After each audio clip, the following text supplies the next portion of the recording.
All right, folks, now we're up for another section of getting ready for trig. 1.0.4, the first quadrant unit circle.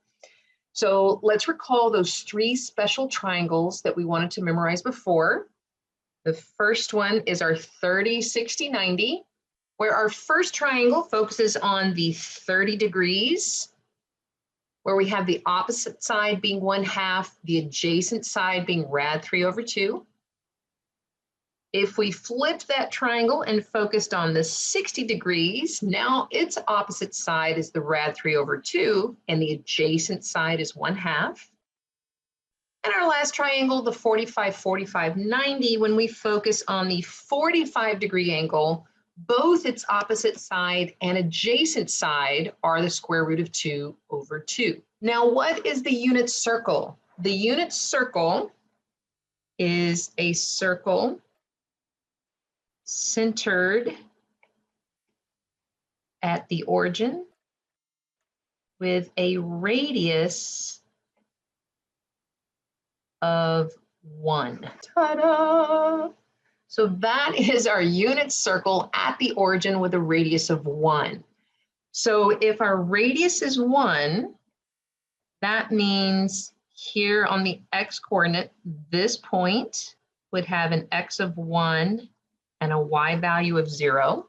This point here would have an x-coordinate of 0, a y value of 1. This coordinate point here would have an x value of -1 and a y value of 0. And this bottom coordinate point would have an x value of 0 and a y value of -1.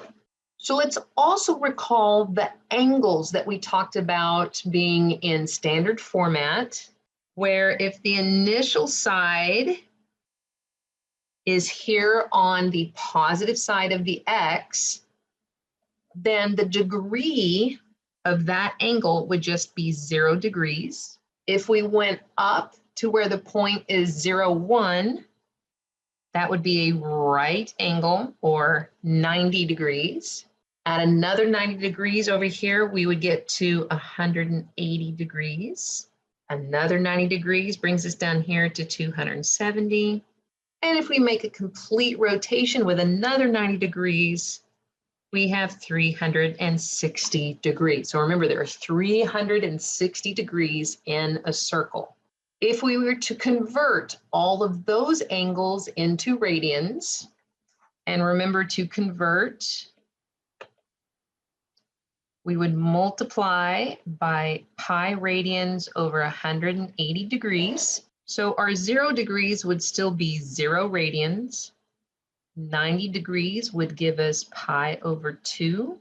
180 degrees would give us pi.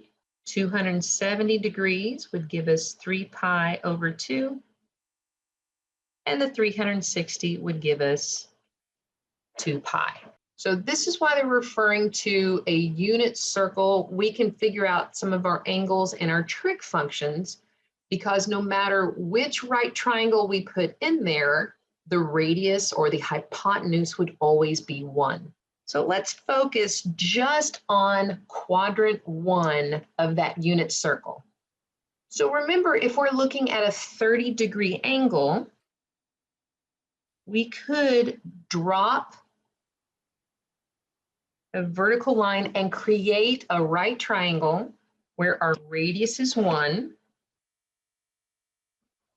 And that central angle could be our theta.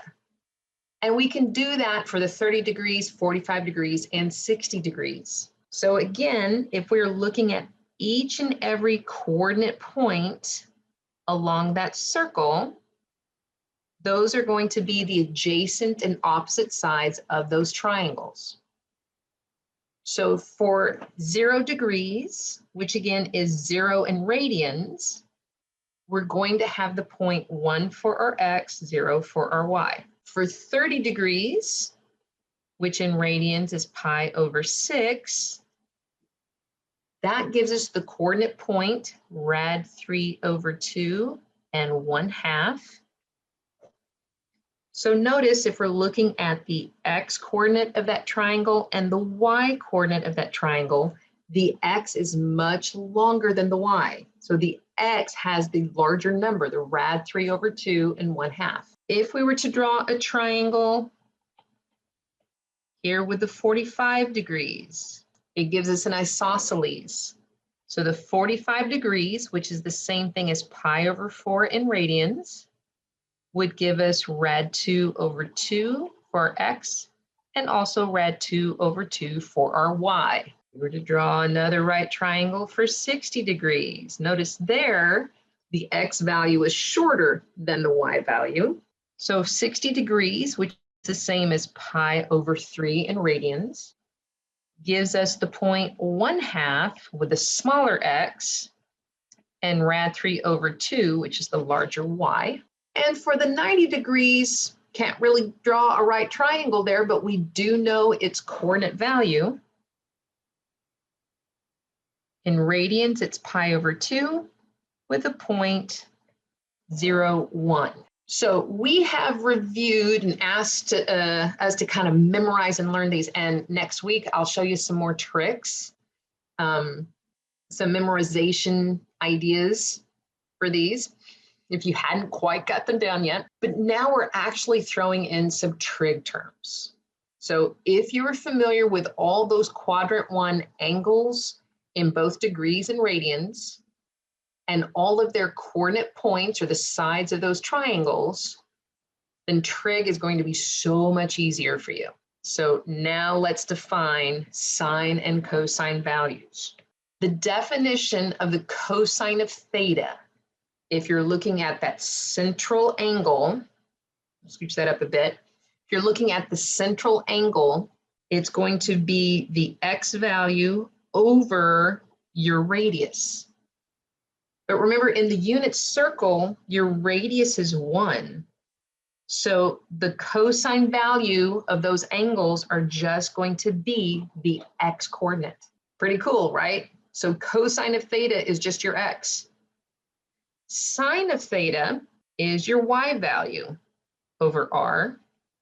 But when your radius is 1, like in the unit circle, we get y over 1, which is just y.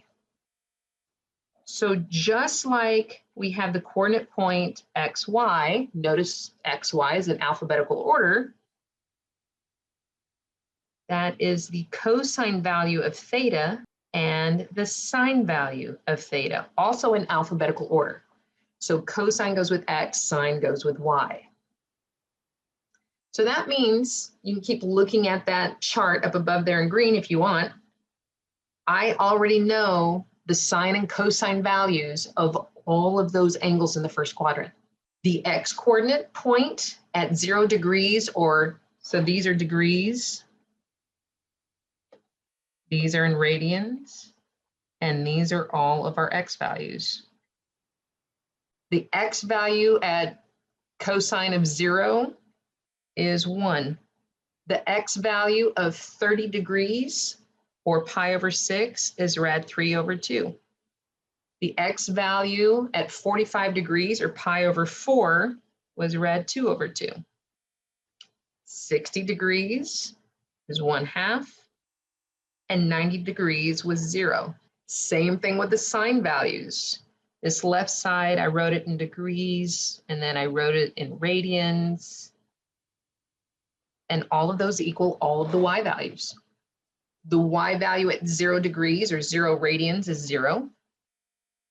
30 degrees is 1/2. 45 degrees or pi over 4 is square root of 2 over 2. 60 degrees or pi over 3 is rad 3 over 2. And 90 degrees is 1. Yay! So you guys have been doing trig all along and you didn't even know it. All right. So notice on all of these values, the sines or cosines are either 0, and depending on which quadrant it is in, is going to be plus or minus 1, plus or minus 1/2, plus or minus rad 3 over 2, or plus or minus rad 2 over 2. Just know that these two are always paired up. If one of them's 0, the other one's plus or minus 1. These two are always paired up. So notice here, cosine and sine of 30 degrees. One is rad 3 over 2, the other one's 1/2. 60 degrees, one of them's 1/2, the other one's rad 3 over 2. So that's all of your 30, 60 multiples. And then any multiple of 45 degrees, you have two of these guys, rad 2 over 2 and rad 2 over 2. You already know some trig. Yay! So we really haven't even officially started the trig section. So all of this is just to get you guys a little bit more comfortable with the values that we're going to be using until we get to chapter 5. All right, that's it. Talk to you guys soon. If you have any questions, don't hesitate to contact me. Don't wait until test day to tell me you didn't understand something.